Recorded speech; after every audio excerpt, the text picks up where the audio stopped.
Today in the livestock market, cattle was easier. The momentum is weighing on prices as the market continues to slip downward the last few sessions. It's not a surprise, though, with the grain market rallying at a new high that we haven't seen in quite a while. Now, we've been down the 6 days in a row for the live cattle market. That's not saying that all is lost here. We still have some uncertainty about the food service demand, and as the vaccine rollout it starts to get a little bit better, I think that the opportunities for the economy start to open will be definitely helpful to the entire livestock complex. But we can't deny the difficulty that's ahead with the grain market being as high as it is. The feeders did firm up, so that's a real positive. I think the futures rebounded off a new low. Now the low was 132.60, coming down from the high that was 143.70. That was just December 28th.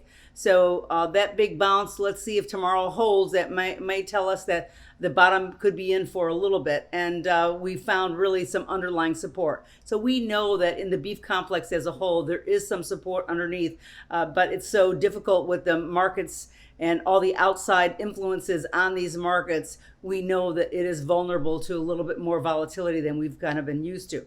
Now, it seems to have shrugged off the fact that we're going to have higher production prices and feed prices in general for beef and even hogs for that matter. So that's going to be something to watch going forward. But there is that solid support in the box beef values, and that's really holding off like the further slide in the market. Now, the hogs were lower today. I think the shrinking cutout values did pressure those futures, and the downslide did continue.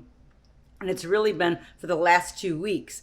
Now the momentum is building somewhat, but the market looks like is trying to find some underlying support the way the beef complex has. We just haven't gotten to it yet. There's plenty of hogs in the pipeline right now, and the market is struggling to stabilize. But as the grain markets skyrocket, the risks are at really full throttle. And I think it explains why the expanding open interest in options has really shown its face, and it's really offering traders and investors alike an opportunity to participate in the market and use these tools as a risk management as well as other trading opportunities that are involved with these big markets that are happening right now.